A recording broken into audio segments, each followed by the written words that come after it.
Vamos a ir a la Biblia entonces. Vamos a ir al libro de Esther. Uy, esto se desconfiguró también. Un segundo. Allí. Esther, capítulo 4. Bien, continuar en, pues lo que yo pienso en esto casi como la novela de Esther, ¿no? El libro está estructurado como si fuese una novela.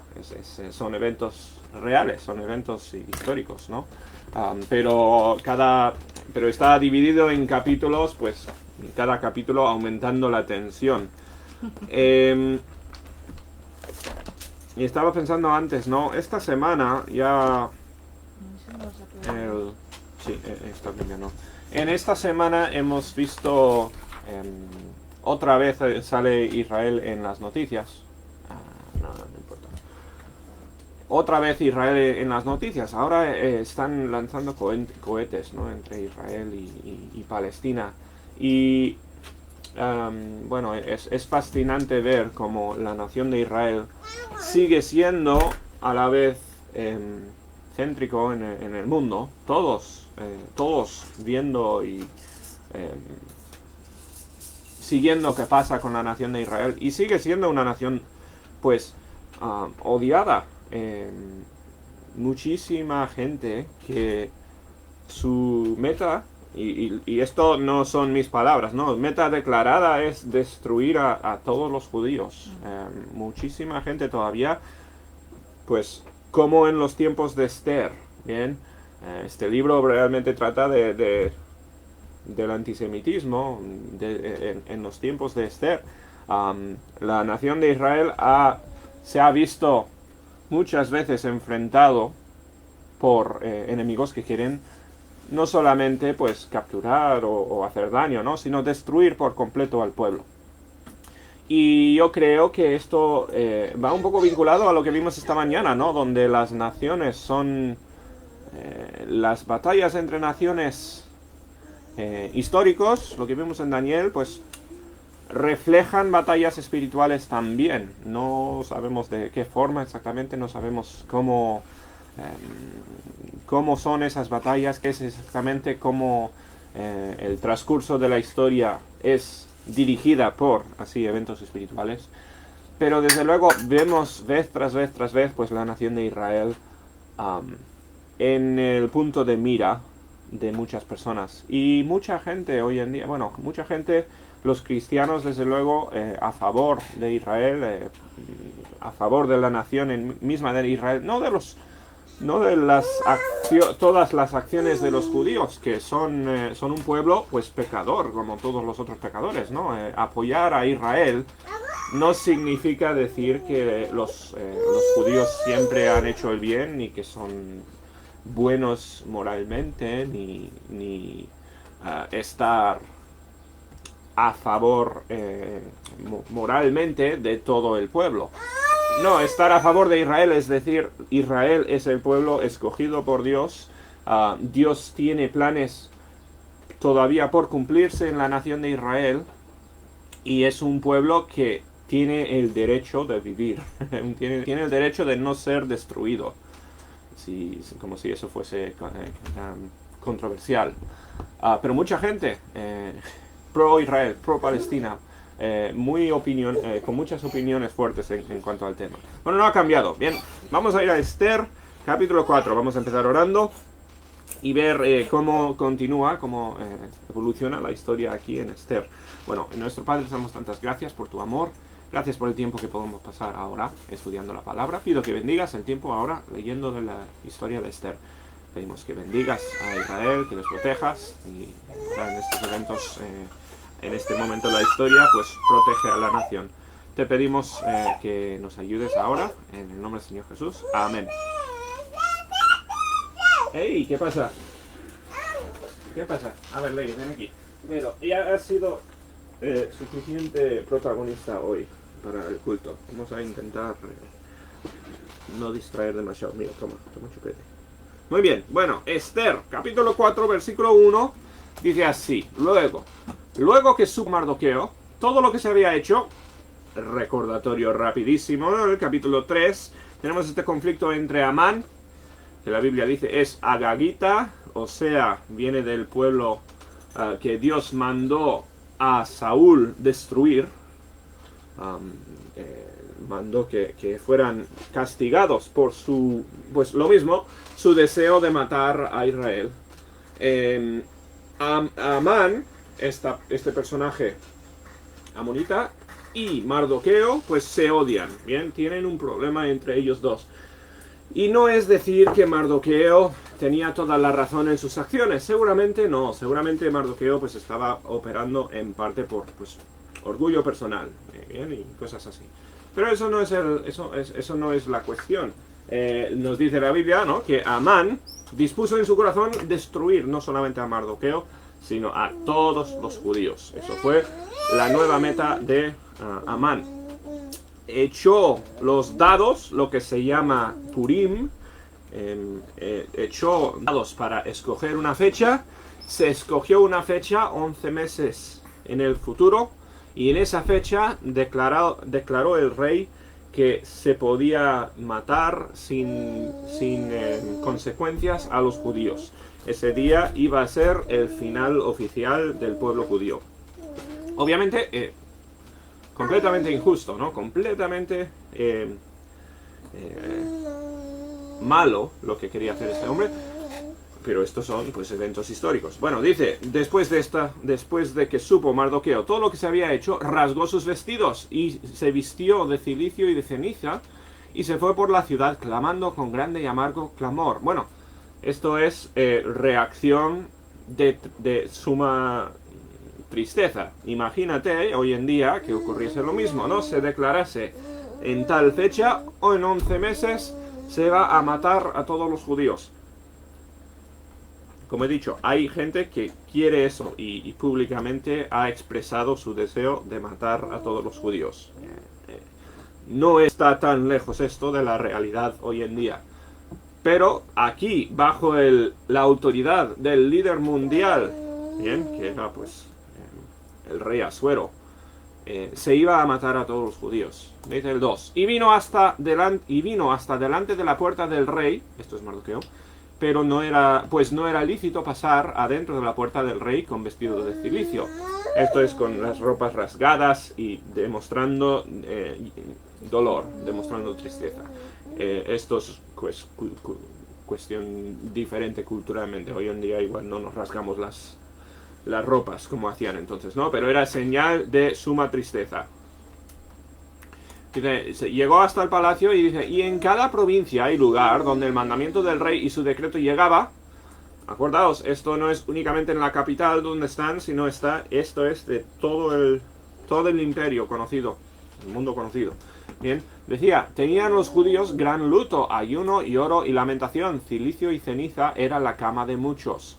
Esto es algo no de un día, no es una reacción instantánea en un momento, esto es algo que, acuérdate, es algo que va a ocurrir 11 meses en el futuro. Es una cosa, o sea, ya tienen como si fuese el hacha detrás de la nuca y tienen que esperar 11 meses para que caiga.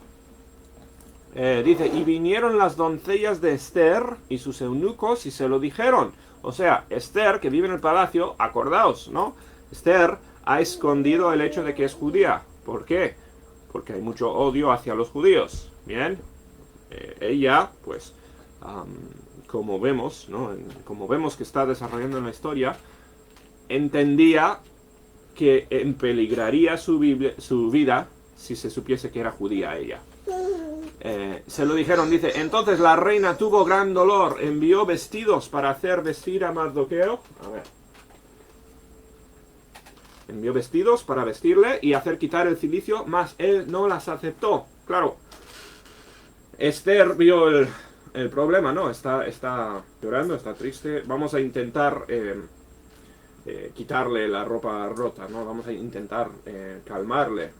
Pero claro, la cuestión no se arregla con ropa nueva. La cuestión no se arregla con decirle a alguien, venga, anímate, ¿no? O sea, Mardoqueo sabe que está a punto de morir, él y todo su pueblo. La nación de Israel pues está a punto de ser eliminada. Entonces Esther llamó a Atac, uno de los eunucos del rey, que él había puesto al servicio de ella, un sirviente, y lo mandó a Mardoqueo con orden de saber qué sucedía y por qué estaba así. Puede ser que Esther no se había enterado de el edicto que se había proclamado todavía, ¿no? Esto seguramente sería pues el primer día después de que se hizo conocer, y Esther, estando en el palacio, quizás no había oído nada. Salió pues Atac a ver a Mardoqueo a la plaza de la ciudad que estaba delante de la puerta del rey, y Mardoqueo le declaró todo lo que le había acontecido, y le dio noticia de la plata que Amán había dicho que pesaría para los tesoros del rey a cambio de la destrucción de los judíos. Acuérdate, ¿no? Amán había vinculado esta matanza de los judíos a ganancia económica. Astutamente. O sea, lo hizo con intención. Todos tenían motivación por matar a los judíos. ¿Por qué? Porque podían llevarse sus pertenencias, ¿no? Todas sus posesiones. Le contó el complot, entonces Mardoqueo. 8. Le dio también la copia del decreto que había sido dado en Susa para que fuesen destruidos, a fin de que la mostrase a Esther y se lo declarase. Y le encargara que fuese ante al rey a suplicarle y a interceder delante de él por su pueblo. Perdón, que no puedo leer. ¿Qué hace Mardoqueo? Le dice a Esther, mira, esto es el edicto, esto es lo que ha pasado. Tú eres la reina. Tú puedes, quizás, cambiar esto. Eres la única persona. Vale. Y aquí llegamos al momento más importante del libro de Esther, ¿no? Hemos visto ya 3 capítulos de preparar la escena. Hemos visto que Esther fue llevada a una vida, pues, realmente triste, ¿no? Fue llevada en contra de su voluntad a ser sierva de este rey. Ahora, Dios la bendició, ¿no? Dios la protegió, le hizo salir adelante y le puso y le dio, pues, tremendísima, ¿cómo se dice? Bueno, bendición ante todos los que estaban alrededor de ella. Acuérdate, Esther era pues una de, a saber cuántas niñas, jóvenes, niñas, fueron llevadas en cautiverio, ¿no? Dios le protegió a Esther y le puso en una posición de privilegio tremendo, ¿no? Esto únicamente algo que podía hacer Dios. Dios le dirigió los pasos igual que hizo con Daniel. Le puso al lado del rey. Y en todo esto, Esther ha escondido el hecho de que es judía, ¿no? Pues ahora, estando donde está, viene este edicto de matar a todos los judíos, matar a su pueblo. Ahora Esther, está claro, ella conoce las promesas del Mesías. Esther sabe la significancia de su pueblo. Los judíos no eran y no son cualquier pueblo. Los judíos eran el pueblo de Dios, eran el pueblo a través del cual iba a venir el Mesías que iba a salvar al mundo. Esto lo sabía Esther, ¿no? Ella sabía la significancia de su pueblo, lo sabían todos los judíos. Y ahora le dice Mardoqueo, ya ves, ¿por qué te ha puesto donde estás Dios? Te ha puesto para que tú salves a tu pueblo. Hay que recordar, Esther será una niña muy joven aquí, bien, jovencita. Una responsabilidad tremenda recae ahora sobre sus hombros. Dice, siglo 9, vino Atac y contó a Esther las palabras de Mardoqueo. Entonces Esther dijo a Atac que le dijese a Mardoqueo, todos los siervos del rey y el pueblo de las provincias del rey saben que cualquier hombre o mujer que entra en el patio interior para ver al rey sin ser llamado, una sola ley hay respecto a él, ha de morir, salvo aquel a quien el rey extendiere el cetro de oro, el cual vivirá, y yo no he sido llamada para ver al rey estos 30 días. ¿Qué pasa? Bueno, esto hay que explicarlo un poco, ¿no? Pero cuestión de cultura, cuestión de respeto al rey, cuestión de incluso protección, protocolos de protección para el rey. El rey no se podía simplemente entrar a la presencia del rey, ¿no? Tenía que ser una persona que el rey pedía. No tenían el derecho las personas de ir al rey por su propia voluntad, ¿no? El rey tenía que llamarles para que viniesen a su presencia. ¿Por qué? Así eran las cosas. El rey tenía autoridad completa para hacer como quisiera. Él tenía todo el derecho, todo el derecho de hacer como quería, ¿no? Y la costumbre era esa: no se puede entrar a la presencia del rey, no está permitido. O sea, Esther dice: si yo no he visto al rey en 30 días, no sabemos necesariamente por qué, bien, pero no ha tenido casi contacto con el rey en mucho tiempo. Yo no puedo ir al rey y presentarle esta petición. Yo no tengo ese poder, decía Esther. Y dijeron a Mardoqueo las palabras de Esther. Bien. Entonces dijo Mardoqueo que respondiesen a Esther: no pienses que escaparás en la casa del rey más que cualquier otro judío. Porque si callas absolutamente en este tiempo, respiro y liberación vendrán de alguna otra parte para los judíos. Mas tú y la casa de tu padre pereceréis. Y quién sabe si para esta hora has llegado al reino. Es muy curioso, muy curioso lo que dice aquí Mardoqueo, ¿no? Dice, Mardoqueo tiene aquí, demuestra fe que Dios les va a librar de alguna forma. Quizás piensa Mardoqueo que morirá la mayoría, pero que unos cuantos se salvarán. Mardoqueo, con esta respuesta, demuestra que entiende que son el pueblo de Dios y entienden que Dios les va a proteger hasta cierto punto. Que realmente pues es de mencionar, es digno de admirar en Mardoqueo, ¿no? Tenía fe en medio de esta situación tan espantosa, tan terrible, ¿no? Pero ¿qué es lo que está diciendo Esther? A ver, está claro, dice, que no fue accidente lo que te pasó. Dios te puso en el lugar donde estás. Dice, y quién sabe si para esta hora has llegado al reino. Entiende, Esther, que tú tienes la responsabilidad por el privilegio que Dios te ha dado, por la posición que Dios te ha dado. Tú tienes la responsabilidad de actuar. Y dice, quién sabe si Dios, si tú te callas, eso no va a fastidiar el plan de Dios. Dios no te necesita a ti para salvar a los judíos, ¿no? Él lo hará de otra forma. Pero, bueno, él dice, mas tú y la casa de tu padre pereceréis. Está hablando ahí de la justicia de Dios, no está hablando de una amenaza específica, ¿no? Pero está diciendo, a ver, si tú no haces lo que Dios espera de ti, vas a recibir castigo de parte de Dios, va a estar mal.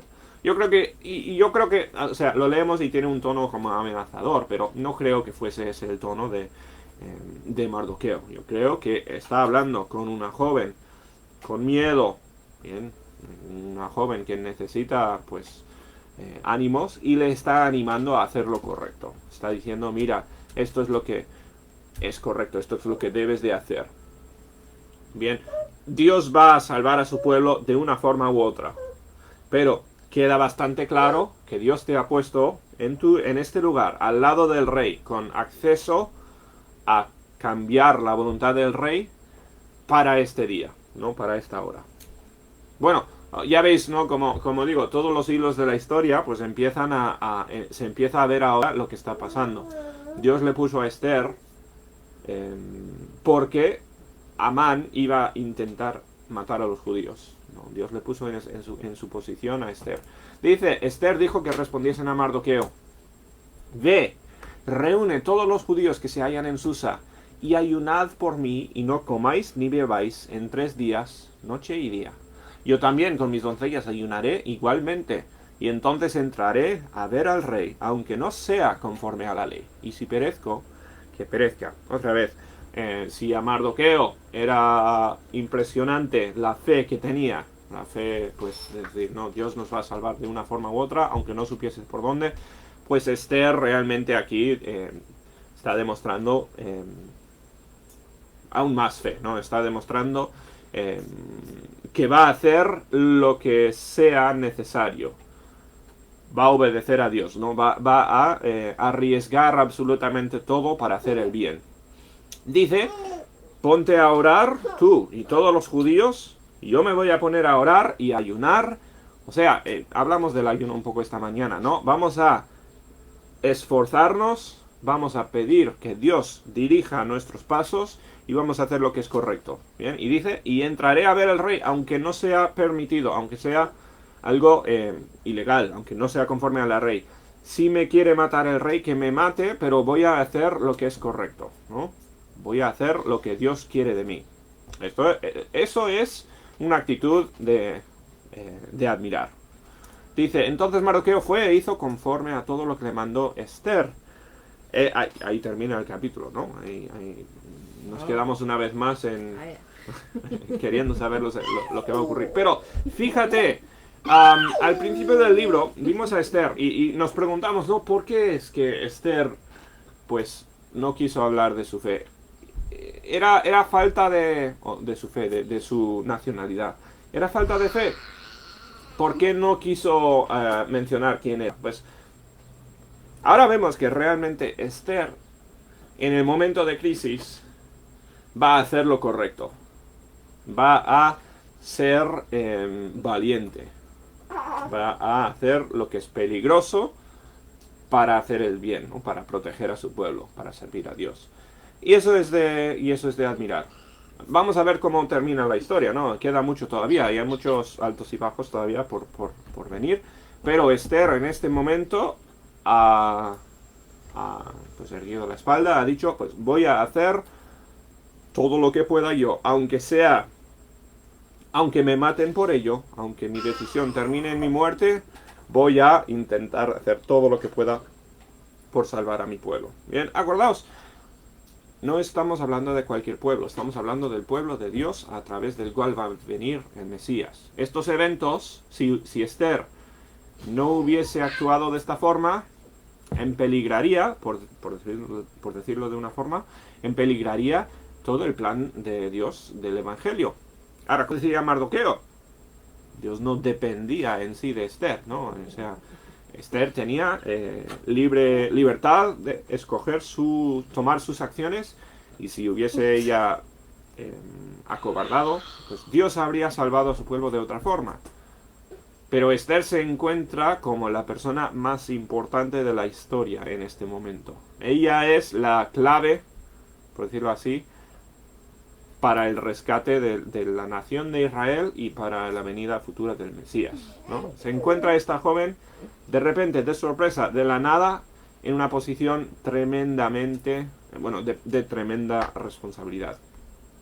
¿Qué va a hacer? Bueno, vemos que su respuesta inicial es: voy a arriesgar mi vida, voy a hacer lo que haga falta para servir a Dios. Bien, nosotros, cuando Dios nos ha puesto a todos en cierta posición, nos ha dado contactos, nos ha dado personas a nuestro alrededor que nos respetan, que nos tienen como amigos, que nos admiran y nos escuchan. Todos tienen a alguien a su lado.